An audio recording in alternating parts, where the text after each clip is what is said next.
year earlier. Unemployment was expected to peak at nearly 12%. Instead, it peaked at 5.2% and has now fallen to just over 4%, saving more than 2 million jobs.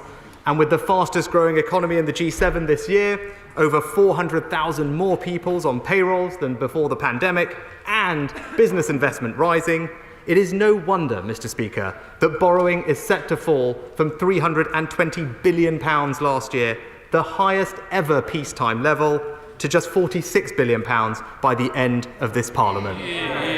As we emerge from the depths of the worst recession in 300 years, we should be proud of our economic record. The economy is stronger because of the plan we put in place, because of the actions we took to protect families and businesses, and that plan is working. But for all the progress we are making, the job is not yet done. Right now, I know that the number one issue on people's minds is the rising cost of living. It is the Independent Bank of England's role to deliver low and stable inflation. And the Governor will set out their judgments at midday today. And just as the government stood behind the British people through the pandemic, so we will help people deal with one of the biggest costs they now face: energy. The energy regulator, Ofgem, announced this morning that the energy price cap will rise in April to £1,971, an increase of £693 for the average household. Without government action, this would be incredibly tough for millions of hard-working families. So the government is going to step in to directly help people manage those extra costs. Mr. Speaker, before I set out the steps we are taking, let me explain what is happening to energy prices and why. People's energy bills are rising because it is more expensive for companies who supply our energy to buy oil, coal, and gas. Of the £693 increase in the April price cap, around 80% comes from wholesale energy prices. Over the last year, the price of gas alone has quadrupled. And because over 85% of homes in Britain are heated with a gas boiler, and around 40% of our electricity comes from gas, this is hitting households hard. Now, the reason gas prices are soaring are global. Across Europe and Asia, a long cold winter last year depleted gas stores. Disruption to other energy sources like nuclear and wind left us relying more than usual on gas during the summer months. Surging demand in the world's manufacturing centres in Asia, at the same time as countries like China are moving away from coal, is further increasing demand for gas. And concerns about a possible Russian incursion into Ukraine are putting further pressure on wholesale gas markets. And so, prices are rising. Mr. Speaker, the price cap has meant that the impact of soaring gas prices has so far fallen predominantly on energy companies, so much so that some suppliers who couldn't afford to meet those extra costs have gone out of business as a result. It is not sustainable to keep holding the price of energy artificially low. For me to stand here and pretend we don't have to adjust to paying higher prices would be wrong and dishonest. But what we can do is take the sting out of a significant price shock for millions of families by making sure the increase in prices is smaller initially and spread over a longer period.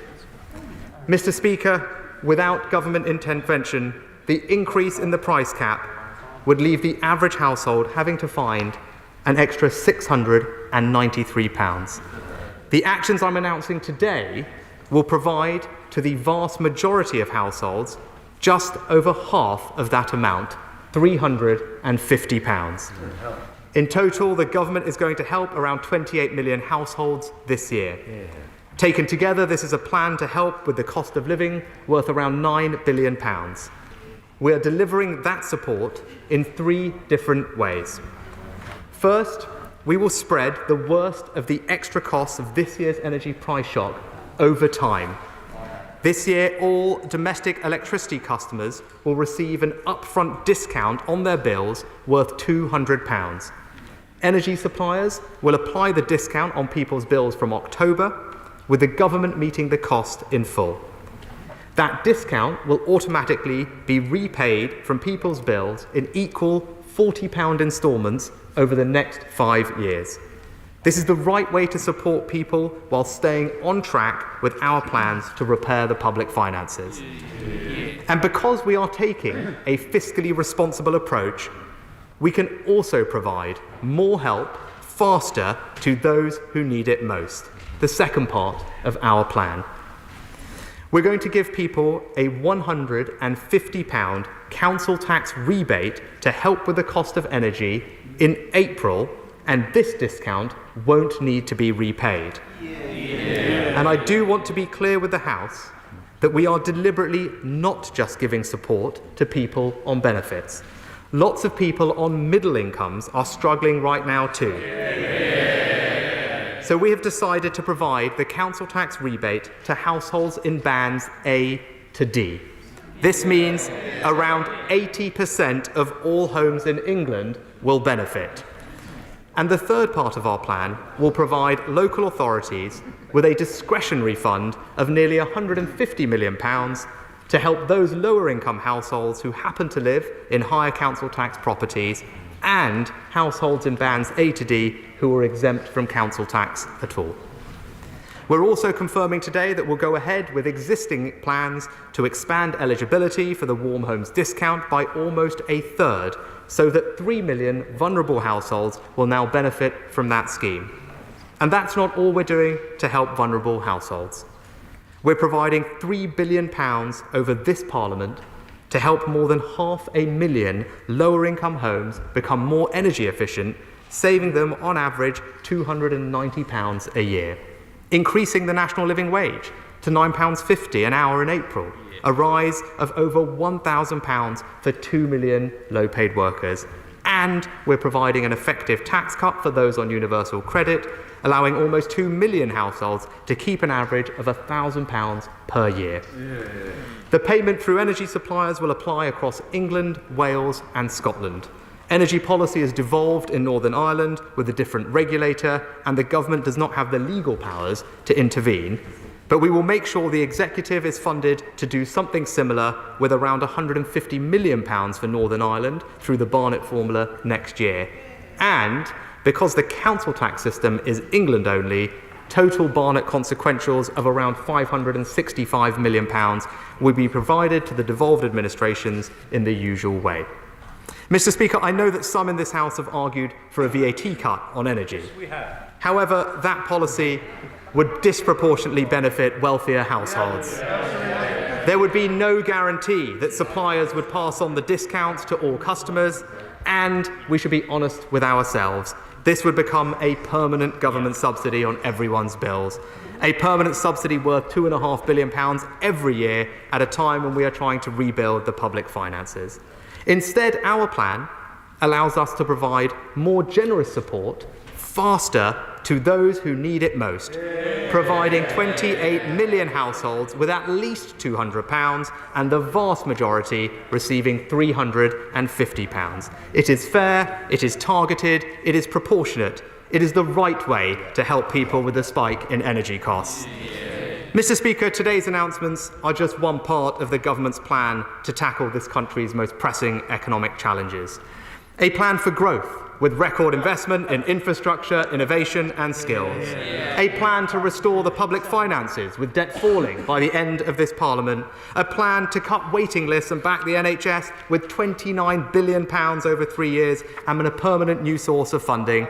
And, with the measures I've announced today, a plan to help with the rising cost of energy, with £350 more in the pockets of tens of millions of hard-working families. That's our plan to build a stronger economy, not just today, but for the long term, and I commend it to this House. I now call the Shadow Chancellor, Rachel Reeves. Thank you, Mr. Speaker. Can I thank the Chancellor for his statement? We have known that this price rise was coming for months, and today we learn that the energy price cap will increase to £1,971 in April. In October, I called on the government to provide immediate support for households, cutting VAT on their energy bills and saving £200 off bills, with £400 in extra targeted support for those who need it most, which would mean for some of the poorest families in our country almost no increase in energy bills from April. The government have not done that today. Now, we all remember when the Prime Minister said that cutting VAT was one of the benefits of Brexit. He said, and I quote, "When we vote leave, we will be able to scrap this unfair and damaging tax." Could there ever be a time where this policy is more needed than it is today? And I would have thought that the Prime Minister, with his unblemished record of integrity, would defend the commitments that he has made. But instead, it's another pledge thrown onto the bonfire of broken Tory promises.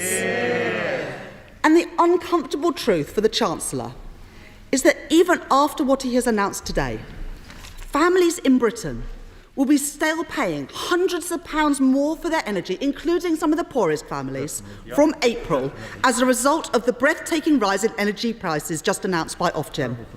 Millions of people cutting back to pay the bills. Citizens' Advice have said that they have seen a record number of people in January struggling with fuel debts before the energy price increase. But what does the government offer? A buy now, pay later scheme that loads up costs for tomorrow. High prices as far as the eye can see. This year, next year, and the year after that. Give with one hand now and take it all back later. The party opposite used to talk about the nation's credit card. Well, today, Mr. Speaker, we've seen the Chancellor force British households to load up their credit cards.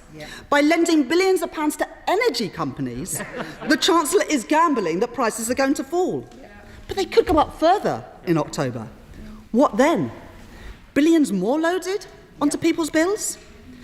The best way of targeting support to those who need it most would be an increase to £400 and an extension to 9 million households of the Warm Homes discount, as Labour have proposed. Their scheme today is a pale imitation of Labour's, especially for the households and pensioners on the most modest incomes. The Chancellor instead is using council tax to target extra help. That will mean many of the poorest households will not get extra support, while some of the richest do. And it's people living in the North and the Midlands who will lose out most. The hypocrisy the day after the government's levelling up white paper is obvious. Order. Mr. Holden, I think we need to be a little calmer. I'm sure you'll want to catch my eye, and it's not the way to do so. Chancellor Rishi. So can the Chancellor confirm how many people who are fuel poor will miss out on council tax support compared to the Warm Homes discount support that Labour have announced? Mr. Speaker, the government had a choice. Only today, Shell announced that their profits had quadrupled to $20 billion. They described their results as momentous. Dividends up, profits up, and people's energy bills up too. Labour's plan would impose a one-off windfall tax on those excess profits. But this Chancellor would rather shield the oil and gas producers, while at the same time loading the cost onto working people and pensioners.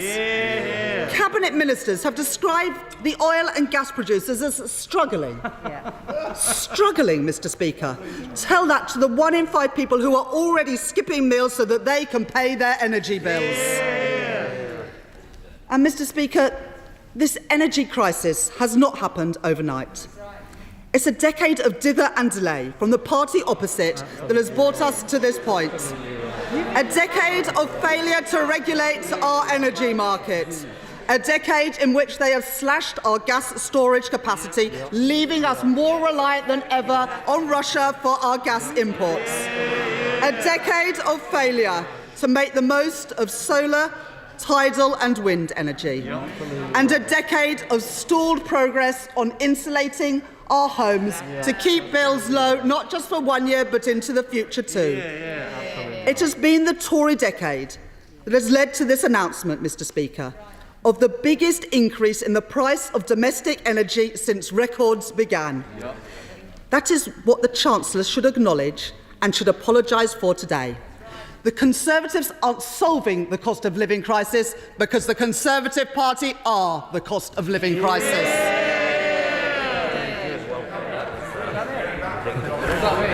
Mr. Speaker, the opposition may have some sound bites, but they certainly don't have a policy. In contrast, this government has announced measures. Mr. Seeley, is there something wrong with that wood you keep knocking? Because I think it's in good order. You don't need to test for woodworm. Chancellor of the Exchequer. In contrast, Mr. Speaker, this government has announced measures to share the burden with consumers and help manage the global price rise. And despite the faux outrage from the benches opposite, I'm sure that even they would admit privately, Mr. Speaker, the support just announced is both generous and comprehensive. Let me take some of the honourable lady's points in turn, Mr. Speaker. Well, first of all, on the topic of VAT, can I say, Mr. Speaker, how very welcome it is that the opposition are recognising the benefits of Brexit.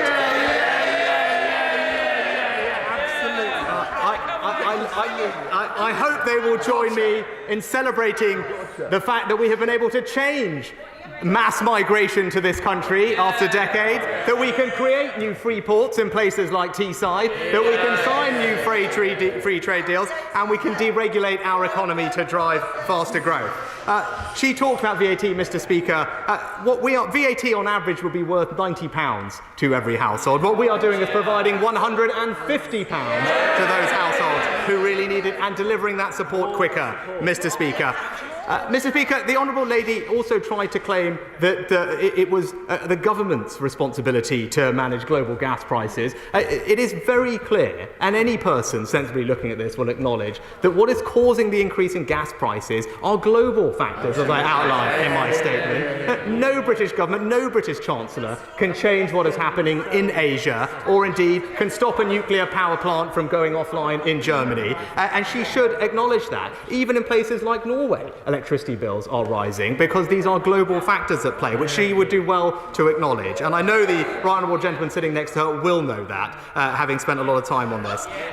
Thirdly, Mr. Speaker, I do want to address this point about our support for the most vulnerable, because I am proud of this government's record in supporting those who need our help. The policies that we have announced today are progressive in their nature. A flat rate will, of course, mean far more to those on lower incomes or with lower energy bills. It is worth 5 times as much as a percentage of income for those in the lowest incomes as those on the highest incomes. And she talked about insulation. We are spending over this Parliament £3 billion to improve the energy efficiency and insulation of over 500,000 households in fuel poverty, Mr. Speaker. That is the right thing to do, and it will save those vulnerable families, on average, £300 a year. Not just this year, but every year going forward. And we have already announced those plans, Mr. Speaker. And lastly, to address her point on windfall taxes, and of course, they sound superficially appealing, Mr. Speaker, but we on this side of the House deal with complex problems in a responsible way. Now, the obvious impact of a windfall tax would be, Mr. Speaker, to deter investment. It's as simple as that. And at this moment, I want to see more investment in the North Sea, not less. Last year, Mr. Speaker, we saw the lowest amount of investment on record in the North Sea, as my honourable friend pointed out just the other day. And there are billions of pounds, £11 billion of projects lined up to go. I want to unlock that investment because that is good for this country. It is good for British jobs, Mr. Speaker, and it is good for our energy security. So, Mr. Speaker, we will pursue policies that are good for the interests of this country, not just today, but in the future. And I know that my right honourable friend, the Energy Secretary, is working very hard to make sure that we have an energy market that is fit for the future. We have made investments in nuclear, which, as he rightly pointed out, investments in nuclear that were ignored by the party opposite when they were in power, that we are now fixing. So in conclusion, Mr. Speaker, I am not blind to the challenges that we face. I have to say, though, to the right honourable member opposite and her colleagues, we on this side of the House did not have the luxury of sitting on the sidelines and throwing stones. Faced with the gravest of crises, this government chose to protect millions of jobs. It chose to support millions of businesses, it chose to invest in a world-leading vaccination programme, and it chose a balanced approach to COVID so we could open up faster than anywhere else in Europe, Mr. Speaker. We did these things at record speed at a time of great uncertainty. And we will always strive to learn from mistakes. Nothing is ever perfect when responding to a crisis. But I'd say to the party opposite, there is a fine line between reasonable criticism and political opportunism. And in my experience, Mr. Speaker, the British people can always tell the difference. Thank you, Mr. Speaker. Can I welcome my right honourable friend's announcement today? Will he agree that a cut in VAT to solve this crisis is a completely flawed policy? Absolutely. As evidenced by the 3 economists who spoke to the Treasury Select Committee this week, including Torsten Bell from the Resolution Foundation, who wanted something far more targeted, such as my right honourable friend has announced today. It is clear one factor in this crisis is Russia's willingness to weaponise its gas supplies. Will he confirm, if there is any incursion into the Ukraine, that this country and other international countries will look at weaponising our banking system, which would be economically catastrophic for Russia should they do that? Chancellor. Mr. Speaker, I thank my honourable friend for his question. On the point of VAT, I have nothing further to add, and he is right that what we are doing is more targeted, it is faster, and it is more generous to those who need our help. And I can assure him that with regard to sanctions on Russia, absolutely nothing is off the table, and we are working very closely with our international partners, as the Foreign Secretary has outlined, to prepare a very robust package of sanctions. SNP spokesperson Alan Brown. Thank you, Mr. Speaker. The Chancellor brags about having the fastest recovery, but that's actually wrong, because Italy, for a start, has got a higher growth rate. But if the economy is doing so well, why is he still introducing a 12 billion tax on workers this financial year? Why is it taking to the last minute to try and do something about the cost of living crisis? And then why is so much of this actually a loan that bill payers are going to pay back? He talks about not doing a VAT cut because he wants a more targeted approach. So how is giving everybody a rebate a targeted approach? It's illogical. Now, Mr. Speaker, the reality is the Treasury is currently raking it in compared to where they thought they'd be in the March 2021 budget. An extra £3 billion this financial year, next year, from oil and gas revenues. VAT receipt predictions in October last year was nearly £40 billion higher than what they were for March 2021. So that's a lot of money the Treasury could be freeing up. Meanwhile, average energy bills increased this year to nearly £1,200, up from £700 the year before, bringing in an extra £0.6 billion in VAT. The VAT increase due to the cap rise is going to bring the Treasury another £0.8 billion a year, so there's so much more money they could free up. Now, the Scottish Government's bringing in the £20 per week child payment and then uprating the child winter assistance payment. So could the Chancellor not look at doing something similar? Will he confirm that the council tax rebate proposal he's bringing in will have Barnett consequentials, how much that will be, and that will go to the Scottish Government? Will he look at devolving further budgets and powers so that Scotland can do a more targeted approach? Now, National Energy Action estimated that the increase in the cap would put 6 million people into fuel poverty. So with his measures, what impact assessment has government made, and how many households will be in fuel poverty? How many more premature deaths will there be because people are in fuel poverty? And lastly, Mr. Speaker, in the Highlands of Scotland, the Highlands generate electricity and send it to the rest of the UK, but yet electricity users in the Highlands and the restricted meters pay 4 pence a unit more for electricity, £400 more on their bills. When will the Treasury and Bees work with Ofgem to remove that ridiculous surcharge for these people in the Highlands? Mr. Speaker, I'm happy.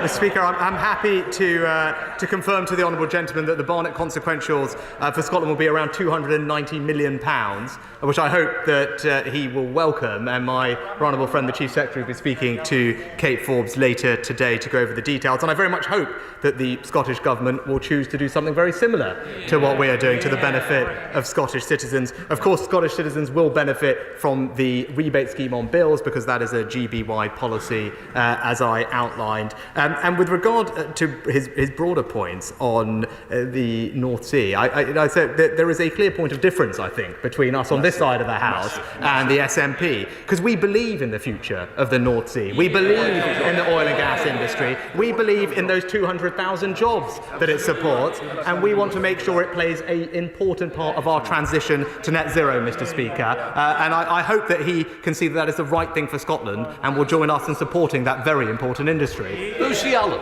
Thank you very much, Mr. Speaker, and can I thank my right honourable friend for his excellent statement. Particularly its thoughtful and progressive nature of the actions that he plans to take.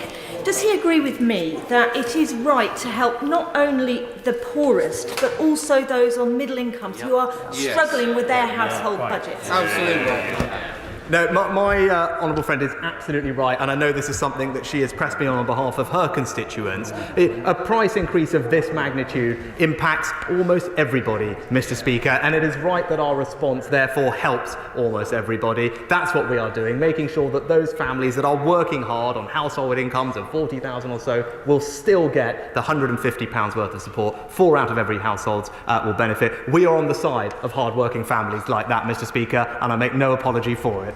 Thank you, Mr. Speaker. I see we now have the Klarna Chancellor, the pay now, buy now, get it now and pay later. But there is a really important issue about council tax. When areas like mine and parts of London, there are not many people in bands, certainly bands A to C. But who is going to fund the council tax rebate? Will that be fully funded by the Exchequer, and will there be a weighting of the £150 million fund to the areas like mine where I've got poor households in high value properties? Mr. Speaker, just to confirm for the honourable lady, it's council tax bands A to D, so it is 4 out of every 5 households across England. Obviously that will vary by region. I can confirm to her that will be fully Exchequer funded, and on top of that there will be a discretionary fund of around £150 million, which the Department for Local Government will decide the best allocation formula for, and that will be able to be used by local authorities to help those low-income households who happen to live in higher council tax band properties, and indeed those people, students for example, that are exempt from paying council tax at all, but we would want to get the support to them. Peter Bowe. Thank you, Mr. Speaker. Conservatives believe in holding taxes down and putting more money in their people's pockets and so they can decide how to spend it. Socialists believe in raising taxes and then choosing to give it back in the form of discounts and rebates to selected people the government think need it. Could the Chancellor tell me his approach in increasing national insurance contributions and then handing money back to different people through rebates and discounts, is that a Conservative approach or a Socialist approach? Well, Mr. Speaker, with the greatest respect for my honourable friend, I also believe that it is a Conservative approach to be responsible with this nation's public finances.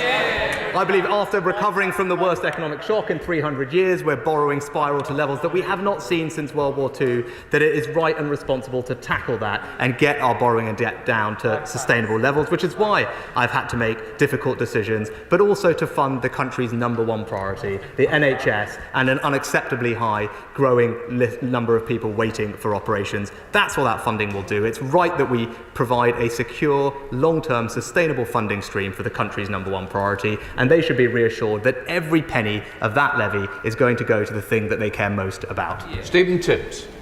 Thank you, Mr. Speaker. There's an obvious unfairness in the massive profits being made by the oil and gas companies at a time when families are facing such great hardship. Surely the Chancellor must make an intervention to address that. And He's announced a discretionary fund for local councils. Worried families will have no idea how much that will benefit them, if at all. Will he instead introduce an uplift in universal credit, having cut universal credit so unfairly just 4 months ago? Chancellor. Mr. Speaker, it's worth pointing out that the energy companies that he talks about already are subject to a far higher rate of corporation tax. In fact, double the rate of corporation tax that other companies pay, 40% versus currently 19%. And I won't repeat my arguments about the windfall tax that I made earlier. And no, Mr. Speaker, we believe the right way is to make sure that people can keep more of what they earn, which is why we cut the universal credit taper rate by 8 percentage points. That's a £2.2 billion tax cut. It will benefit 2 million of the lowest paid people in our society. It's making work pay. It's strengthening incentives to work. It's the right policy. It's a Conservative policy. Esther McVeigh. Mr. Speaker, many families across the country will struggle with their energy bills this year, so I am grateful that we have a Chancellor who's in touch with that. Will he commit to continue to ensure those in Middle Britain are supported by this government, as well as those on the very lowest of incomes?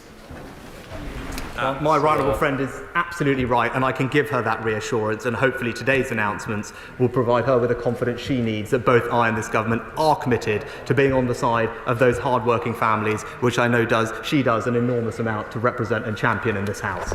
Lawrence Shalami. Thank you, Mr. Deputy Speaker. The Chancellor mentioned that energy suppliers will apply the discount on people's bills from October. I'm contacted by Vauxhall constituents on an almost daily basis. Residents living in properties that are too cold to heat. Residents pleading with me to help them get those repairs done.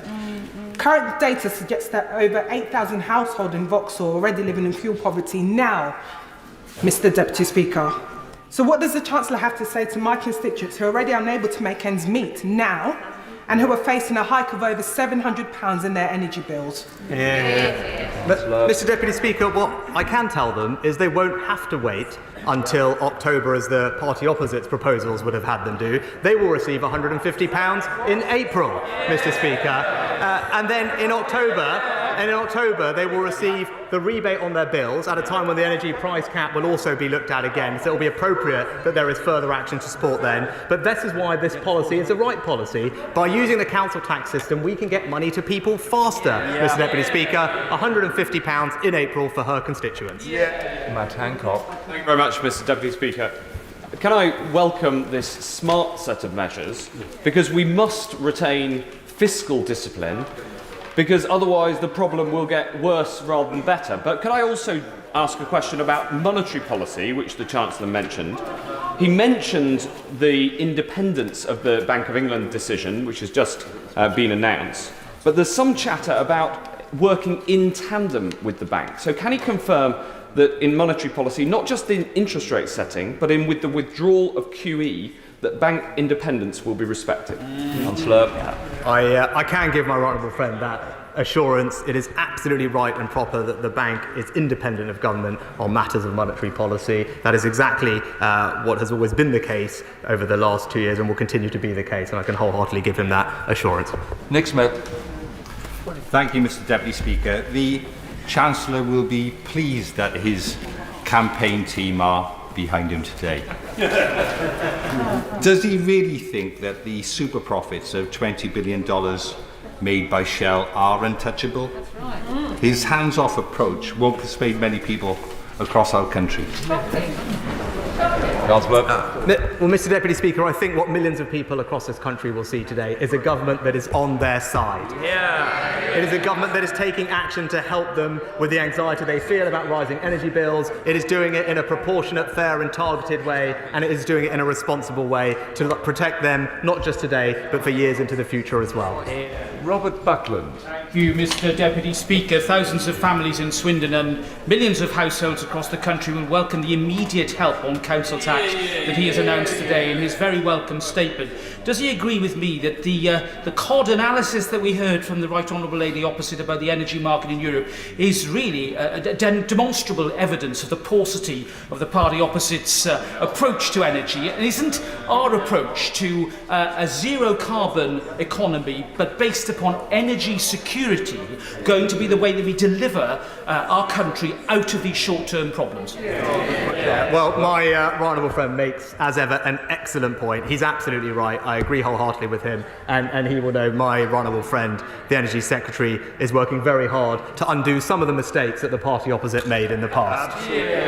Chris Bryant. Thank you, Mr. Deputy Speaker. I know the Chancellor's all pumped up, but this is pretty puny stuff, to be honest. £350 isn't going to touch the sides of the problem for my constituents in the Rhondda.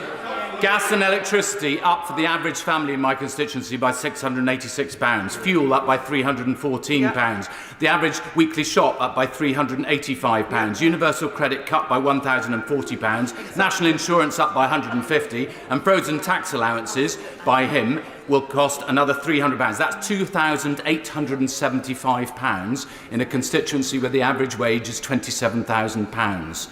That is really going to cause hardship. £350 doesn't even touch it. Well, Mr. Deputy Speaker, the party opposite have proposals which would give considerably less to many people. So it's a bit rich to hear that. But he had a long list of numbers, Mr. Deputy Speaker. I also have a long list of numbers. 400,000 more people on payroll than there were before the crisis. 2 million jobs saved because of the actions of this government. The national living wage going up by £1,000 a year in April, and a £1,000 tax cut for millions of people on universal credit. Those are what we are doing, Mr. Speaker, to put more money into people's pockets when they need it, and they can rely on us to continue supporting them, not just now, but for days and years into the future. Mark Harper. Much, Mr. Deputy Speaker. First of all, can I thank the Chancellor for coming to the House to make his statement before he does a press conference. That's the right order of priorities. Can I also thank him for listening and engaging with colleagues on this side of the House to listen to their concerns and responding to them in his statement. And finally, can I also contrast the realism and honesty with which he's grappled with global gas prices. You can't pretend that they haven't gone up, but what he's done is set out a package to smooth the impact for everybody and to help those on the lowest incomes. That's the right approach, demonstrates why we've got it right and the party opposite are not fit for office. Yeah, Mr. Speaker, my honourable friend is absolutely right. You know, those of us in government make responsible decisions, and we are honest with people. I think people respect that honesty, and it's the right thing for us to do, Mr. Speaker. My honourable friend is absolutely right. There is a global surge in gas prices, and it would be wrong to pretend that we do not have to adjust to that. But what we can do is take the sting out of that adjustment, spread its impact over time, limit its immediate impact. That's the right and responsible approach, and I'm grateful for his support in that plan. Nal Shah. Thank you, Mr. Deputy Speaker. The Chancellor comes here and says he's proud of his record. Let me tell him what my constituents are thinking of his record. The party opposite cut £20 a week for universal tax credit. It was dragged kicking and screaming here for U-turn after U-turn just to feed poor and hungry children. £350 doesn't cut it when he's wasted billions. Mr. Speaker, more than £6 billion on wasted PPE, more than £4.7 billion on fraud for COVID funds. And he brings here $9 billion when he's lost $12 billion. So, you know, for my constituents, it doesn't quite cut it, and my constituents don't trust this government because they're not helping my constituents. Those at the bottom end are the ones that have been hit the most. It doesn't even come near the 700, let alone the cost of living. Mr. Speaker, the Honourable Lady talks about universal credit. It was this government that provided the extra support to people during the crisis when they needed it. And actually, all the data, all the evidence shows that through the worst of the depths of this pandemic, the actions of this government helped those on the lowest incomes the most. And it is a record I am enormously proud of. Robert Halfon. Thank you, Mr. Speaker. I realise to the champagne socialists on the opposite benches that £350 is not a lot of money. But I have to say, this is... my right honourable friend knows that I care about this issue deeply, and my constituents are just about managing, but this is a cost of living package for white men and women on the country, across the country, and in my constituency of Harlow. I could just ask him just to continue to do everything he can in the future to focus on the just about managing group of people who make up my constituents and make sure the government continues to cut the cost of living for hard-working families. I'm very grateful to my honourable friend for his support, and he rightly champions those people who are just about managing, who are working incredibly hard to build a better life for them and their families, and they should know that this government is on their side. Thank you very much, Mr. Speaker, for his support, because we will continue to champion them. Christine Jardine. Thank you very much, Mr. Deputy Speaker. These plans are playing Russian roulette with taxpayers' money, gambling that prices will go down, rather than providing a real solution to help families avoid skyrocketing bills. It's just delaying the pain while increasing taxes by £600 a year for the average household. So why won't he listen to our suggestion for a package that would actually help families reduce their bills by £1,000 a year? Surely it's time to admit he's got it wrong. It's time to scrap the Conservative tax hikes. Well, Mr. Speaker, what we haven't heard from the party is any plan to provide the funding that the NHS needs. Right? We all know that the NHS is grappling with recovering from COVID. There's an unprecedented scale of backlogs to work through, and social care system that needs urgent reform. The only way to grapple with those challenges is to provide the NHS and social care with a sustainable source of funding. That's what we are doing. It is the responsible and right approach. It is a progressive approach, and it will benefit people in Scotland, Wales and Northern Ireland as well as England, and in the long run it will be the right thing for this country. Alan Cairns. Thank you, Mr. Deputy Speaker. Can I congratulate my right honourable friend for the comprehensive package of support that he's provided, both fiscally responsible in the face of the energy volatility globally. My constituents will have the benefit and the reassurance of the rebate that he's announced on energy bills, but they won't have the reassurance of the council tax support that he's making available in England. Will he therefore at least encourage the Welsh Government to follow suit so my constituents have the same benefits as in England, or even take it a step further and insist that the benefit is passed on? I thank my honourable friend. I can confirm that the Welsh administration will receive £175 million or so in Barnett consequentials, which will enable them to provide the similar discount. And my honourable friend, the Chief Secretary, will be speaking to the Welsh Government later today, and he will very much make the point that we would like to see that to the benefit of all of his constituents and those across Wales. Clive Betts. Thank you, Mr. Deputy Speaker. In terms of the council tax rebate, there are some of the poorest families who don't pay a significant amount of council tax because they're on council tax support schemes. Will they still get, even if their council tax bills are less than £150 a year, the full £150, will that therefore be paid in cash to them by the local authority in April? And in terms of the £150 million discretionary fund, will it be truly discretionary for councils to decide how they spend it, or are the government going to direct how it's spent? Mr. Deputy Speaker, of course the honourable gentleman is well informed on these issues. Our intention is that those people do benefit from the £150, and that's why we are providing the discretionary fund. It's been sized with a sense of who those people are and how many they are. We will of course provide some guidance to local authorities about who we would expect the support to go to, but ultimately they will be able to make those decisions for themselves. John Penrose. Mr. Deputy Speaker, can I thank the Chancellor for an extremely welcome package, and it's the latest step, I think, in a series of very strong reactions to different crises throughout the pandemic and now today. He also mentioned improving the investment in North Sea gas fields, which is very welcome. But it is only a temporary set of issues. It's only a temporary set of solutions which will dull the initial economic pain without solving the long-term problem of sky-high energy prices. What conversations has he therefore had with his colleague sitting next to him, the Energy Secretary, about solutions to deal with those longer-term problems? And when can we expect to hear answers to those things to do with reforming the price cap, reforming the wholesale energy market and the like? Yeah, well, my honourable friend is very thoughtful on these matters, and he's long made this point, and he's right to make this point, that we must also make sure that the long-term energy market is working in all our benefit. I can tell him that both the Energy Secretary, myself and the Prime Minister have been involved in these conversations for quite some time. The Energy Secretary is working on a set of measures which will address, I think, many of his concerns, and he should expect to hear from the government soon. Alex Davis-Jones. Thank you, Mr. Deputy Speaker. Can I just say how nice it is to see the Chancellor finally in his place?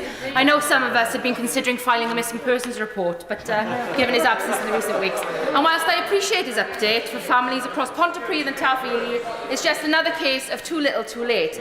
The Welsh Labour Government have doubled the Warm Home Discount Scheme, and Labour's proposal would have taken £600 off the bills for the poorest in our country. The Chancellor's plan gives them £350 off. Why has this fallen so far short of what is needed and what is proposed? Well, Mr Deputy Speaker, I'm sorry that she didn't welcome the £175 million in Barnett consequentials for the Welsh administration, but also this government is providing support, significant support to those on middle incomes, because they are also struggling, Mr Speaker, and we believe that is the right approach. Bob Seeley. Very much indeed, Mr Deputy Speaker. I welcome very much the Chancellor's recognition, as my honourable friend was saying, of the importance of a long-term energy policy. And also thank you very much indeed for his help for council taxpayers. The ATD ban will cover most folks on the island. Can he just confirm to me that he's talking about people with primary residences, both on the island but also nationally? Thank you. Yes, my honourable friend makes an excellent point, and I can confirm that that £150 is not for those with either second homes or empty homes, and we will make that crystal clear in how the policy is executed. Jim Shannon. Thank you, Mr Deputy Speaker. First of all, can I thank the Chancellor for his contribution. It's not to be churlish, there's a bit of money that's been set aside, we appreciate that. But with this further right of energy, along with the uplifted cost of living in general, we are looking at working families choosing what to cut out of their lives to make ends meet. Whilst I very much welcome the news and put it on record, the £150 million for Northern Ireland, and also the other Barnett consequentials that will come along as well, could I ask Chancellor this question? Would he consider and commit to reviewing the child benefit threshold for families whose wages are the same, and yet it simply isn't worth the same in real money terms as it did when the threshold was introduced in 2013? Thank you very much. Well, I'm grateful to the honourable gentleman for his question, and I'm glad that he recognises there are two sets of Barnett consequentials for Northern Ireland stemming from each of the two policies, which sum total £250 million. He will appreciate I can't comment on future tax and welfare policy, but as always I will take what he says and reflect on it. Jonathan Gullis. Thank you, Mr Deputy Speaker, and I warmly welcome the Chancellor's statement because of 94% of properties in Stoke-on-Trent are council tax band A to C. So therefore this £150 rebate is going to do wonders across Stoke-on-Trent North, Kidsgrove and Torp. But on his recent visit to the city of Stoke-on-Trent, he knows that the ceramics sector is an energy-intensive industry and is going to be looking for some more creative solutions in the short term to help them with rising energy costs. Can he confirm that he will meet with me and the other Stoke-on-Trent MPs to discuss these ideas further? Councillor. Mr Deputy Speaker, I'm always happy to meet with my honourable friends from Stoke, which benefited from not just one, not just two, but three successful levelling up fund bids, which I was pleased to visit recently. He's right, and he's a proper champion for the ceramic sector in this House. Rightly, I enjoyed meeting representatives from that sector on my recent visit. I'd be happy to meet with him and them to discuss the situation further. Barry Shearman. Mr Deputy Speaker, we all know that the Chancellor is a fast-talking, slick operator who knows how to keep your head down when it's useful. Indeed. But can I tell him that someone who's been in this House since 1979, he's the most incompetent Chancellor I've ever seen. And when children go to bed, he doesn't like it, Mr Speaker. When children in my constituency go to bed with no food in their tummies, with no heat in their homes, what does he really think is the honourable position of a Chancellor who has just allowed one of his policies directly to be taken in fraud, £4.3 billion of fraud under his watch? Any other Chancellor that I've known would have come to the House today to resign. Mr Speaker, I'll let this government's record on economic policy speak for itself. It's a record I'm proud of.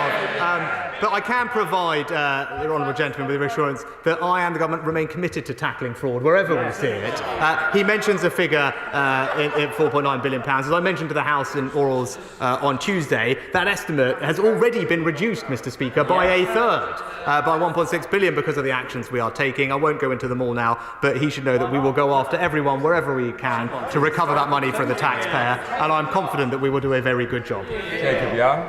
Thank you, Mr Deputy Speaker. This is a targeted package that helps us just about managing, which is entirely right.